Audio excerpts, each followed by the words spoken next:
Alors que les toutes premières rames du futur métro Grand Paris Express sont testées à Champigny-sur-Marne, plongeons dans l'histoire des transports en commun d'Île-de-France. À Villeneuve-Saint-Georges, la réserve historique de la RATP nous a ouvert ses portes. Saviez-vous, par exemple, que le tout premier métro rejoignait Porte de Vincennes ?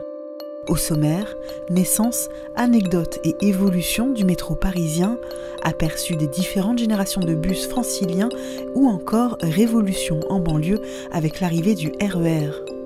À cheval entre les villes de Villeneuve-Saint-Georges, Choisy-le-Roi, Valenton et Créteil, l'ancienne gare de triage a cessé son activité depuis 2006.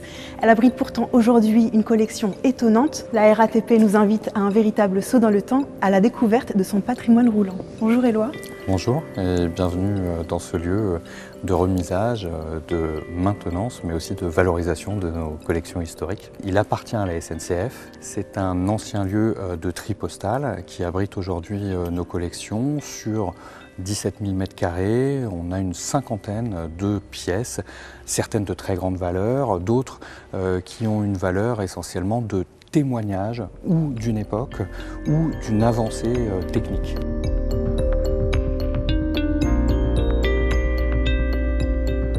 Nous nous trouvons ici devant une rame de métro 1900. Il faut imaginer une personne arrivant sur le quai puis entendant un bruit de tonnerre à l'horizon qu'il n'avait jamais entendu. Bah oui, c'était le premier métro qui était en train d'arriver.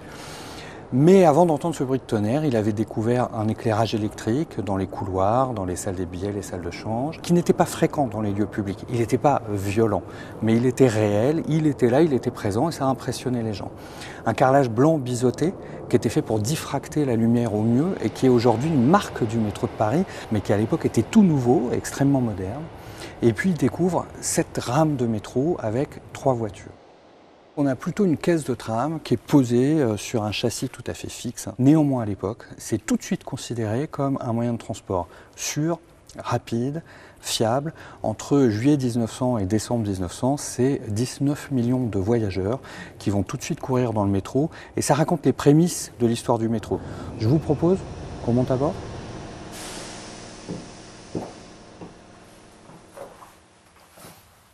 Nous sommes en 1900. Dans la toute première rame du métro parisien. Absolument. Nous sommes en été. Quand on rentre dans cette rame, celle-là précisément, on entre un par un et on en sort un par un. Donc on n'est pas encore dans la notion de transport de masse qui va très vite venir. Ensuite, dans une rame première classe comme celle-là, les assises sont en cuir, l'ensemble de la caisse est en bois, le sol est sur caillebotis.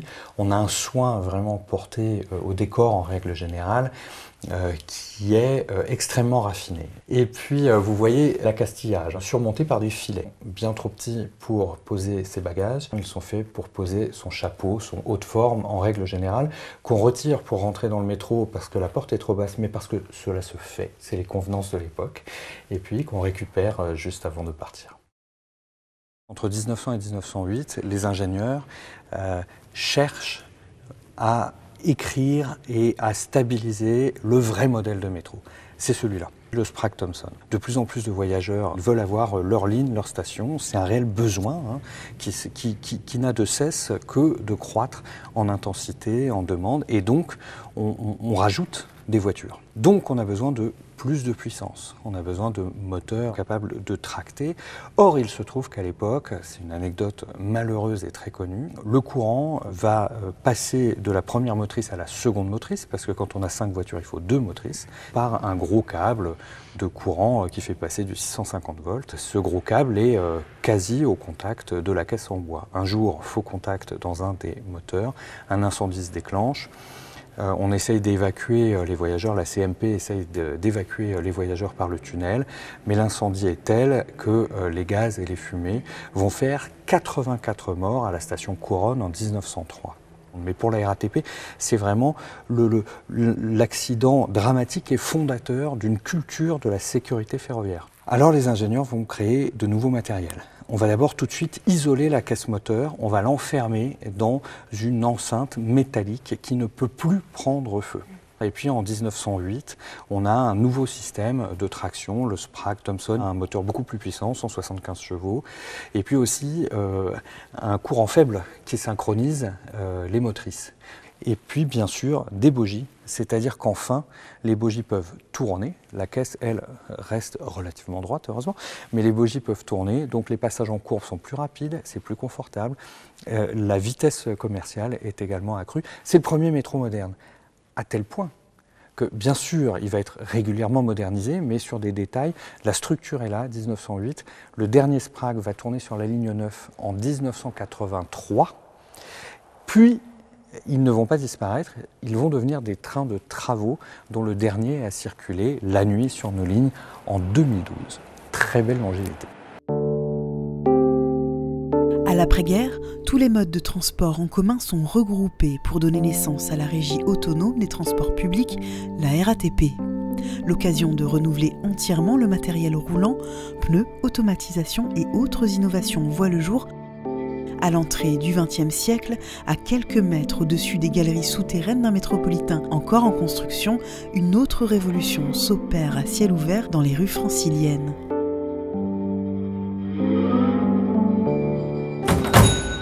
Nous avons rejoint Sébastien sur la plateforme de l'un des premiers bus emblématiques de l'Île-de-France. Tout à fait, nous sommes dans un Renault TN4 de 1932 qui a succédé aux premiers autobus arrivés en 1906 dans la capitale, qui eux-mêmes ont remplacé les omnibus à chevaux depuis 1913. Donc nous voici au milieu des bus des années 30, les Renault TN4 et TN6, ces autobus qui représentent la modernité dans les années 30 puisqu'ils ont remplacé les 1000 km de réseau de tramway que comptaient Paris et sa banlieue. Donc là on a une évolution des matériels des 1931 à 1938, avec une évolution d'esthétique, mais aussi surtout de confort, où l'on peut constater que les premières cabines n'avaient même pas de porte et que le machiniste était donc soumis aux intempéries. Avec la nouvelle génération d'autobus d'après-guerre, donc la jeune RATP commande des bus modernes, des SEMEA et des Chaussons entre autres, qui remplacent avantageusement les anciens bus parisiens à plateforme.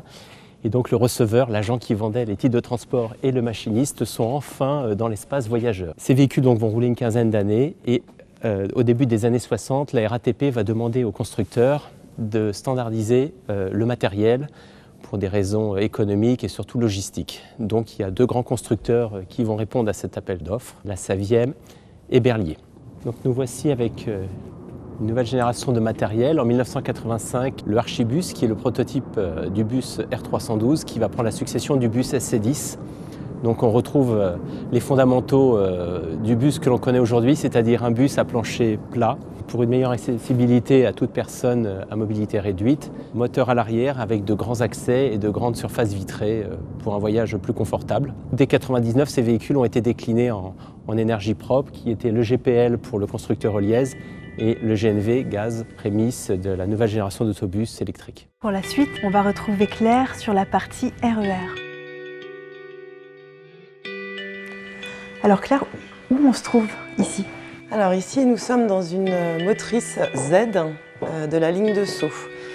Alors la ligne de Sceaux, si on regarde un petit peu sur le plan, on voit que c'est une ligne de chemin de fer qui reprend l'itinéraire du RER B que vous connaissez tous, mise en service en 1846, qui était exploitée à l'époque par la Compagnie du Paris-Orléans, donc une des compagnies privées qui exploitait les trains de grande ligne avant la création de la SNCF.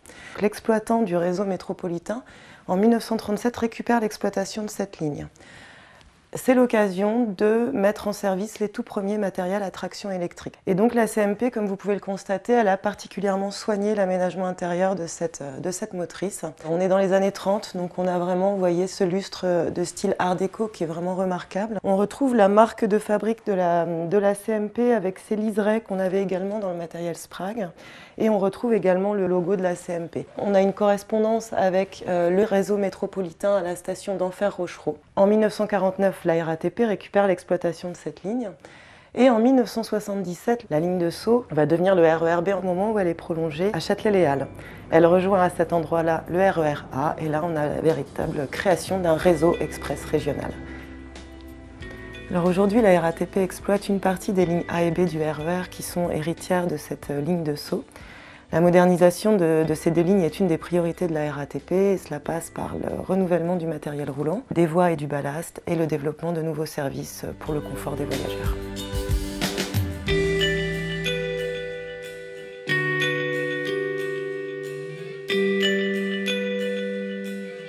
Notre collection, elle raconte le lien fort qui existe entre cet héritage dont nous sommes les dépositaires et que nous voulons valoriser. Mais elle raconte aussi une véritable culture de la sécurité et de l'innovation permanente, de la modernisation et de l'adaptation à son époque, à chaque époque.